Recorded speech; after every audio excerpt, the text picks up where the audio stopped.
Jumpa lagi di Opini Budiman.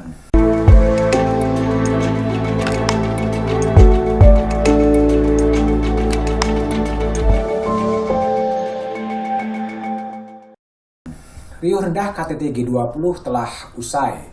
Sekarang isu politik soal pergantian Panglima TNI mulai muncul ke permukaan.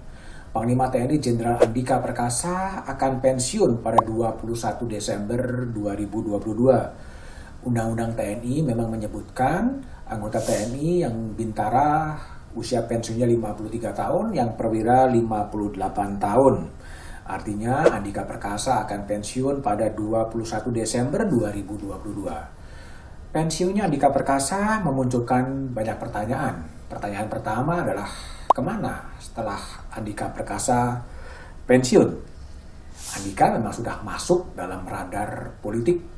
Partai Nasdem pernah mengungkapkan bahwa Andika Perkasa termasuk 3 besar bakal calon presiden yang diajukan oleh Partai Nasdem bersama dengan Anies Baswedan, Ganjar Pranowo, dan Andika Perkasa. Namun dalam perkembangan yang terakhir, Partai Nasdem telah mendeklarasikan Anies Baswedan sebagai bakal calon presiden. Namun yang namanya politik di Indonesia adalah sangat dinamis. Ruang politik bagi Andika Perkasa setelah pensiun sebagai Panglima TNI tetap terbuka. Isu yang kedua yang juga tidak kalah menariknya adalah suksesi jabatan Panglima TNI. Ini penting karena Panglima TNI ini akan mengawal bangsa ini memasuki tahun-tahun politik. Pemilu presiden akan berlangsung 14 Februari 2024. Pada saat itu, bangsa ini akan memilih presiden, memilih anggota DPR, memilih anggota DPD. Disitulah sebenarnya peran penting dari Panglima TNI untuk tetap mengawal bangsa ini menjaga politik yang stabil di tengah berbagai terpaan-terpaan krisis global. Sehingga siapa yang akan menjadi Panglima TNI haruslah orang yang politiknya adalah politik negara, harus punya kekuatan dan kontrol yang kuat terhadap jajaran TNI. Jika mengacu pada Undang-Undang TNI, ada 3 nama yang berpotensi menggantikan Andika Perkasa sebagai Panglima TNI. Kandidat pertama adalah Kepala Staf TNI Angkatan Darat, Jenderal Dudung Abdurrahman. Jenderal Dudung memang mencuat namanya saat menjabat Pangdam Jaya, ketika Jenderal Dudung mengeluarkan perintah untuk menurunkan baliho-baliho. Langkah Jenderal Dudung kala itu banyak dipuji tapi juga banyak dikritik.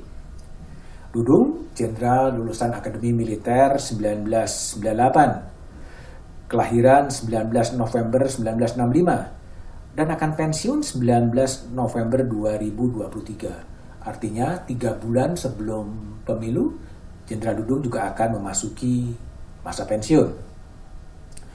Kandidat kedua adalah Kepala Staf TNI Angkatan Laut, Laksamana Yudo Margono. Jika menggunakan argumen jabatan Panglima TNI bisa dijabat secara bergilir dari masing-masing angkatan, ada peluang dari Laksamana Yudo menggantikan Jenderal Andika. Dalam pasal 13 Undang-Undang TNI disebutkan, jabatan Panglima sebagai dimaksud pada ayat 3 dapat dijabat secara bergantian oleh perwira tinggi aktif dari tiap-tiap angkatan yang sedang atau pernah menjabat sebagai Kepala Staf Angkatan. Artinya peluang itu terbuka. Yudo lulusan Akademi Angkatan Laut 1998, kelahiran 26 November 1965, akan pensiun 26 November 2023. Artinya 3 bulan sebelum pemilu, Laksamana Yudo seandainya terpilih sebagai Panglima TNI juga akan pensiun. Kandidat ketiga adalah Kepala Staf TNI Angkatan Udara, Marskal Fajar Prasetyo. Dibandingkan kandidat lain, Marskal Fajar paling muda, kelahiran 9 April 1966. Artinya akan pensiun 9 April 2024. 2 bulan setelah pemilu. Peluang Marskal Fajar juga terbuka. Siapa Panglima TNI yang akan menggantikan Andika memang sepenuhnya tergantung kepada pilihan dari Presiden Jokowi. Tapi tentunya harus ada approval dari parlemen. Yang justru harus betul-betul dipertimbangkan adalah kapan Presiden Jokowi akan menyodorkan nama calon Panglima TNI yang diusulkan dari Istana untuk menggantikan Jenderal Andika. Tapi yang penting adalah seorang Panglima TNI betul-betul seorang yang bisa mengontrol TNI di tengah tahun politik, di tengah tarik-menarik kekuatan politik yang sedang terjadi. Dia harus bisa juga menjaga terjadinya sirkulasi kekuasaan pergantian presiden pada 20 Oktober 2024. Dan di 27 November masih ada juga pemilihan kepala daerah serentak di seluruh Indonesia kecuali Yogyakarta. Nah, karena kemudian penunjukan dan pemilihan Panglima TNI membutuhkan approval dari parlemen, inilah proses politik.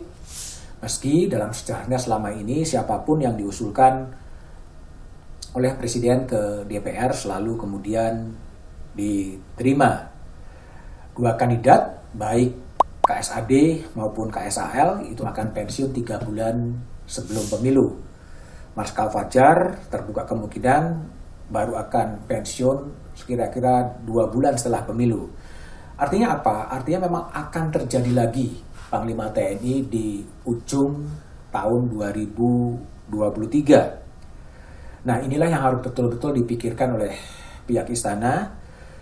Harus memikirkan siapa sosok yang paling tepat, sosok yang paling kuat untuk bisa menjaga stabilitas politik justru pada saat-saat tahun politik. Tahun politik itu mencakup pada 14 Februari 2024. Beberapa jam setelah itu, berdasarkan quick count akan muncul presiden terpilih. Lalu kemudian menjaga itu sampai terjadinya pergantian kekuasaan di 20 Oktober 2024.